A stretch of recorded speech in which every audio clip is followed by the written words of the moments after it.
Our next speaker, you've heard of him, you love him, you probably listened to his podcast, Mr. Brian Beers. My success was 100% determined by the quality of the people that we had on our team. And then over time, it just continues to compound to the point where I am not needed. What gets you to here is not what gets you there. Owning a business is probably one of the hardest ways to do it. But it is also the thing that gives us unlimited potential, right? And if they could do it, why not me? Awesome, how's everyone doing today? Good? How about this place too? I was telling Steven it's a huge upgrade over last year at the Kalahari where we got to share elevators with a bunch of shirtless dudes. And so anyway, this is great. I'm here to talk to you today about something that's very near and dear to me, which is how do we make more money, right? We're all in this business to be able to make more money, to provide for our families, to live a better life that we all signed up for. And choosing the path of being an entrepreneur is not easy, right? There are many ways you can make money. Owning a business is probably one of the hardest ways to do it. But it is also the thing that gives us unlimited potential, right? There's no limit to what you can do and what you can learn. And as being part of a franchise network, for me is the best vehicle. And what I value the most is this right here. It's the community. Because we all in this room are fighting the same battles every single day, right? We all deal with customers. We all want to know, how do we get more leads? How do we close more things? How do we hire better people? And what I challenge each and every one of you is today to make 5 new friends. 5 people that you can send a text to like Todd sent me yesterday saying, hey, we just closed an $80,000 job, right? People, yeah, that's right, Todd. People who you can take your P&L for the month or the quarter, and together you can look at yours and theirs and say, where am I doing well? Where could I improve? There's unlimited power within this group, and the only way we can harness it is by building the relationships and really being authentic, because outside of this, it's really hard to do that, right? It's really hard to find people who we can share those wins, those challenges, those struggles, and really have a community of it. And so, my name is Brian Beers. I'm 37 years old. I'm from Philadelphia, the city with the world's best football team, Philadelphia Eagles. Let's go.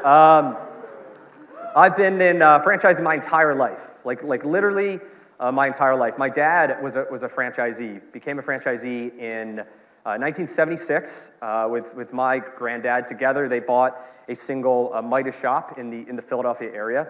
And for 30 years, that was his business. And so as a kid, I grew up in the business. I came to conventions like this in Las Vegas, in New Orleans, in Phoenix, and all over. And there were events where, you were allowed to bring your families. And, as a 12-year-old or whatever it was, I got to be there. I got to see my dad, work his butt off, every single day to provide for us. When I was 16, I was able to kind of work in the stores, work with the mechanics. There was a mechanic that started a month after I was born in 1987 who still works for us today. And so, being kind of growing up in that environment to see what it means to be an entrepreneur, to see what it takes to build a business has just been, a huge impact on me. And it's something that I think is pretty unique maybe in the franchise space because we all run family businesses, right? We are part of a big network. We're part of a premium brand like Steven was talking about. But at the end of the day, each one of us runs a local family-owned business. And then we have the opportunity to integrate our kids into that, right? Just like I got to kind of grow up in our stores. I have 2 beautiful girls. My wife, we've been together since high school. We're going to be homeschooling my 8.5-year-old now. And one of our goals is for her to see what we do every day, what I do every day in terms of how we got to hire people, right? We got to do marketing. We got to have cash flow. We have 215 families that work in our company that rely on me and our leadership team to make good decisions to provide for them. I have 7 people that we're the retirement plan for, who we've helped exit. And so for my family to learn what it takes, right? And I believe we're going to be the best teacher for her and to show her what's possible if she works for it. And so super excited about that, to get that going. I own a portfolio of franchises. We have 13, that one painter, territories. We have 5 of them open. The Midas Shop business, we have 35 locations throughout the Philly and New Jersey area, and I'm also kind of an investor and a partner in multiple other brands. I run a community of driven franchisees that kind of want to elevate and build an 8-figure business. We help people buy franchises. I'm an advisor to some franchisors, so like it's literally my entire life, and I absolutely love every day of it. And so what I want to walk through next is kind of my journey, and I think a lot of this is going to tie back to what Steven had talked about earlier, and I think that was, we didn't coordinate this, but he did an excellent job teeing this up for me, so so thanks, Steven, so I started working in our family business in 2010. I was an employee like everyone else, and I eventually said, hey, I want to make more money. The only way I can make more money is if I own the business or owned a business. And so in 2016, I partnered with my brother. We went out on our own. We bought our first 2 locations. At the time, my wife was 6 months pregnant with our first daughter, Annabella, and so I'm out there, and I got these 2 stores we just bought, personally guaranteed on the leases and the franchise agreements and the debt, and it was all on me. It had to succeed. So 2016, we get in there. I buy these 2 locations. Everyone that works for me is twice my age. I'm 29 years old at the time, and my goal was 2 things. Right there, it was focus on the fundamentals. So I'm a brand new business owner. All this weight on my shoulders, all these people are relying on me, and I thought, it's the fundamentals that matter most. Because I think a lot of times we look at people, maybe where I'm at today, or we see, Cody and all these people, and there's all this talk about frameworks and systems and delegation and automation, and we think, well, that's the kind of business I want to run, and I'm going to do it right. I'm going to do that from day one. But the problem becomes, in the beginning, none of that really matters. What matters in the beginning are the fundamentals. It's like learning the trades, learning the craft, right? In that business, I'm not saying I knew nothing about cars. I don't fix cars. I'm not a mechanic. But I figured out how to hire a guy. I knew if he was good or not. I could be in the stores. I could work shoulder to shoulder with the guys and understand what they're going through, how to communicate, how to sell, how to deal with inventory and cash flow, and all these things that were fundamental to the business. And so that is what's most important, is those building blocks. The second thing in 2016, and I think this is a lot of where a lot of you are kind of today, and even we are at kind of in our T1P journey, is cash flow. You need to be a cash flow magnet or cash collection magnet, where there's really 2 parts to this. Number 1 is your focus needs to be entirely on how do we collect cash? How do we pull cash forward? And so when you're just starting out, for example, if we have a customer, so we have an estimate tomorrow at 4 o'clock and somebody cancels, and our goal is to how do we pull money forward? And so what we do is call the customer who's scheduled for next Tuesday and say, hey, can you come in this week, right? And then on the spot, we're trying to collect that deposit. We're trying to do everything we can in these early days to pull cash forward because it's the lifeblood of the business. And if we don't have cash, we're going to die. And so the other part of that is to save as much cash as you can, to be a tightwad, honestly, with the money that's going out of your business in these early days. And I see people, it's their first business, and they think the money just comes from anywhere. And so then they're buying a brand new F5 or F-150 for $80,000 because it's a business expense and they can write it off. But at the end of the day, now it's starving their business of cash that they could use to invest in marketing, to hire a better salesperson, to do the things that are actually going to make them more money. I got this great post on LinkedIn, many of you may have seen, where we did this analysis. We were spending $15,000. We spent all this money on toilet paper. And I said, what if we went from a 2-ply to a 1-ply? And that was the joke. And we actually did it. We saved $12,000 a year, whatever it was. So and whatever, we have record sales. It's all good. But so anyway, that was in the early phases. That's what needs to be focused. 2017 comes along. We're about a year into this thing. It's starting to kind of work. There's another guy that wants to get out of the business. What a lot of you are going to start to see is that franchisees want to sell to other franchisees. Right? The easiest transaction to do is your neighbor, somebody who's getting out, somebody who's saying, hey, this isn't the right fit for you. There becomes a lot of synergies, right? Basically, we did the plan that Steven talked about. This is literally what we have done. So 2017, the guy wants to get out. We become the natural best buyer for him. But at that point, now we have 3 stores. I'm working 6 days a week that we're open. Sundays, I'm like going through the numbers and stuff.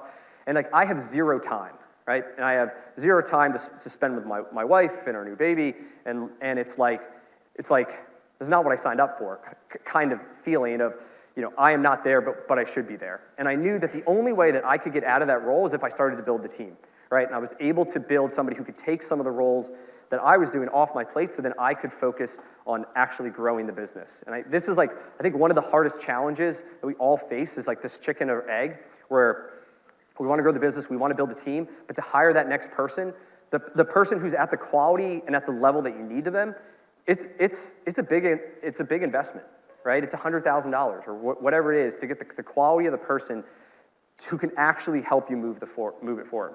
And so I said, all right, we are going to find this person, but if we do that, the only way it's going to actually work is if we can keep growing it, right? It becomes this kind of, this carousel you have to get on. It has to keep moving. And so we hire this guy. 2018 comes along. We do another acquisition. We open a new store from scratch.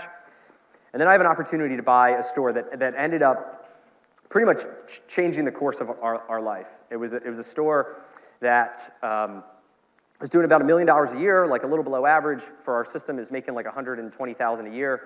I was able to negotiate to buy this thing for about $50,000 down, and seller finance the rest. Again, franchisee, we can make deals. So I buy the store. It's in Philly. Day one, I roll up to this store. I get there early. Whenever we buy a business, we don't meet the people until we've closed the deal for to make it a smooth transition. So day one, I have this whole plan. I'm going to go in there. I'm going to introduce myself. I'm going to tell the guys it's all going to be okay. And there's this truck next to me. And there's a guy sleeping in it, and there's cars are coming, it's 5 minutes until we open, and then the truck door opens, and this very overweight guy rolls out of the truck. His pants I don't know, whatever. His image is burned in my head, but and so he then gets up, he unlocks the door. I go in. I said, hey, I'm Brian. I'm your new boss, and he's like, just to let you know, I'm quitting in a month. I was like, okay. Okay, so and then we learned that he leaves the shop, he goes to the casino, he goes to the strip club, he sleeps in his car. Anyway, this is the store manager, so this is my new employee of the store that I just bought, and we're in there. The phone's ringing off the hook. There's customers coming in. We're like, man, this place is a gold mine. We got a bunch of dudes running this thing that should not be running it. And so, as promised, a month later, he's gone. We bring in a new person who had worked. Was already kind of in our organization. But we knew we could do better, right? So we bring in this new team. In the next year, we take this store from profiting, let's call it about $100,000 a year. So we made $400,000 the next year in that store, and we invested a bunch of money. We painted it. We put new equipment in. We did marketing. Obviously, we did a lot of things to it. But the main change we made was we upgraded the talent, right? We went from this slob and would be an embarrassment for me to send to people to a guy that I hired off Indeed 6 months earlier and who'd been just kind of floating around between our stores, kind of waiting for this opportunity. We knew this was on deck. And that was the moment that I realized my success was 100% determined by the quality of the people that we had on our team. And that one store I had made more money than 3 other stores combined at the time, right? It was that instrumental. But the change we made was essentially the one guy. And then the one guy led to all the other people that we were able to acquire. And then now that store became the standard, right? Because before our top store might have done, I don't know, 1.3 million or whatever it was, and that store was doing 2 million, right? And so now that raised the bar. So we raised the quality of people that we had in our organization. That raises the bar. It raised the income that we were making, that then we could continue to reinvest in the business. Like we were talking, this profit-first idea is that, yes, I'm starting to make more money personally. That's great. But more importantly, we're able to take that money and continue to reinvest it. And so we buy another store in 2019. 2020, we take a break, COVID, all that stuff. And then by 21, there's a number of people that wanted to get out. There was a guy in New Jersey who said, franchisee, says, he had one store. We wanted to buy one store. Older guy, and he comes and he says, instead of buying one store, how about you buy all of them? He had 7 at the time. And so we negotiated a deal to do that. And but the biggest struggle for me was at that time, all of our stores were local. So every store we had was within 15-minute daisy chain type model. And it was such a big, like it felt like a whole new world to say, we're going to own stores an hour and a half away. And like, well, what if they don't work out? And what about this? And what about that? And there was like a lot of fear around it, which honestly is why it took us so long in order to go into a new state, to go into the metropolis, to the Gotham City or whatever it is. And then I realized like all these other people did it. Like throughout the system and other businesses, all these other people were able to manage remote markets. And if they could do it, like why not me, right? Like why can't I do it? These people that I knew, they were friends of mine, they weren't any like smarter, they weren't any better operators, they weren't any more educated, they didn't have more money. Like you always excuses of why there's like this disproportionate advantage between people. But at the end of the day, I asked myself, if they can do it, why not me? And so we do this deal, we buy these stores. Now we learned how to operate a new market. We had no idea how to do it, but we figured it out. We figured out how to scan digital receipts. We figured out new vendor partners. We figured out all these things. And I think a lot of people get stuck in this like analysis paralysis and everything has to be perfect before you grow and this and that. And my approach has always been like, I don't know what 10 steps from now looks like, but I know what the next 3 steps look like. And if I can do those 3 steps, then I can figure out what 4, 5, and 6. And then by 6, I can figure out the next. And if you trust in yourself, you believe in yourself, it just continues to compound. And so now we had this new market, an hour and a half away, it's growing, it's doing good, rinse and repeat, copy, paste, whatever. Like there's another guy, another hour and a half away, 5 stores, wants to sell, another friend, like I'm the guy, right? And so we buy those stores in 21, and by the time we get to about that was in 22. By the time we get to the 22 range, we had also bought out, my dad still had his stores. We acquired those into our new organization that my brother and I, owned and operated. And I knew right around 2022 that what gets you to here is not what gets you there, right? There are these moments and these changes where you realize that the people on your team who got you to a certain point are not the people who can get you to the next level. And at that point, I knew that I wasn't the person who could get us, that was the Midas business at the time, to the next level, right? And that I'm a great visionary, I'm a great person who can like see the vision, get the people, get everybody excited for what it is, but I'm not like the integrator. I'm not the guy who's like really good at the operations and holding the people accountable and the follow-up and like all the things that it takes to run a larger organization. And so I had a bunch of friends who had recruited veterans who were former military special operations, so Navy SEALs, Green Berets, Army Rangers, et cetera. And so I went to this like recruiting agency and said, I'm looking for a COO. I'm looking for somebody to come in here and basically take over my job as like the COO of the business. And they sent me Colin, one guy.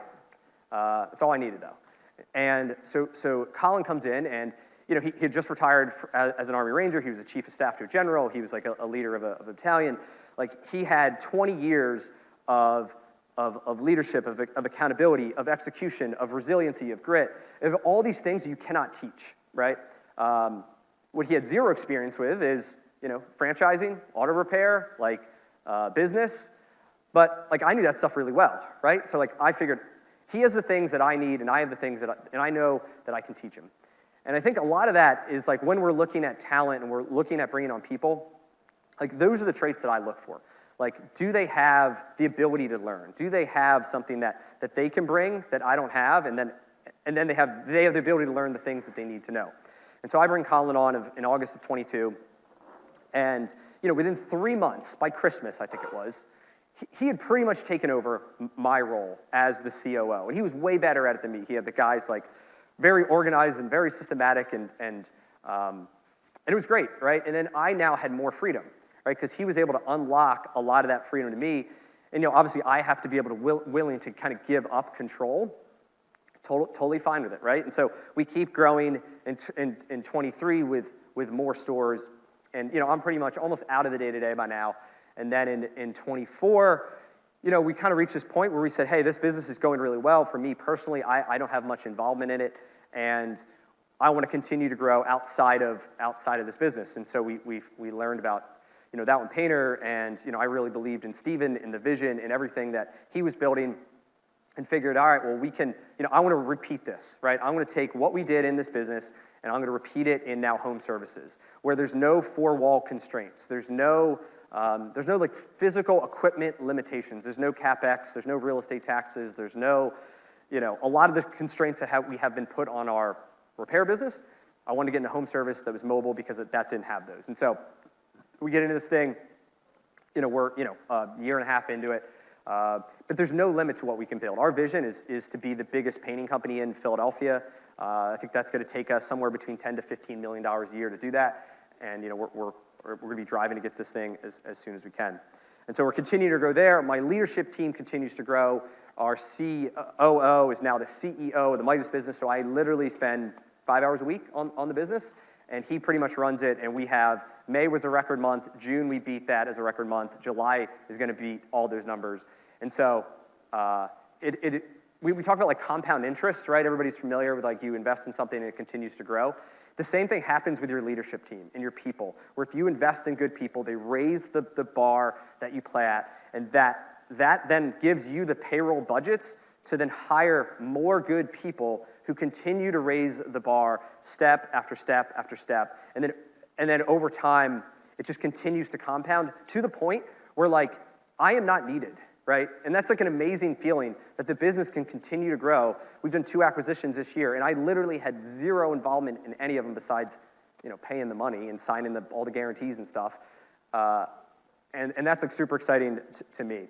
And one of the things, though, that when I kind of look back on all this, and for a lot of you guys, like you're in my like 2016, 2017 range, right? And it staring you in the face is all the bullshit stuff, right? It's the painter that got overspray. It's your guy who doesn't call leads back. It's your customer that's not happy, right?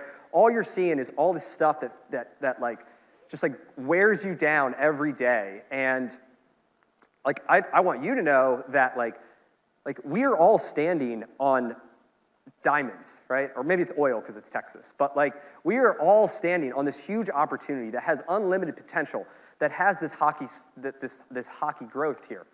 And running the play that Steven's talked about. Like that's what we're doing. We're continuing to do it. Like my goal is to get to 100 million in 3 years. And through continuing to grow this business, to continue to grow Resi, to continue to grow maybe in other brands. Because as I get better people on my team, we can continue to grow and invest. And like, there's nothing that can hold me back except me and my belief in myself and our team to do it. But so as you're sitting here and we're dealing with all this stuff, just know that like, it gets better. But you got to focus on what's appropriate for the stage, and for everyone here, it's master the fundamentals, learn the trade, like craft, learn the trades, and then just focus on cash. Like focus on cash collection and know your numbers.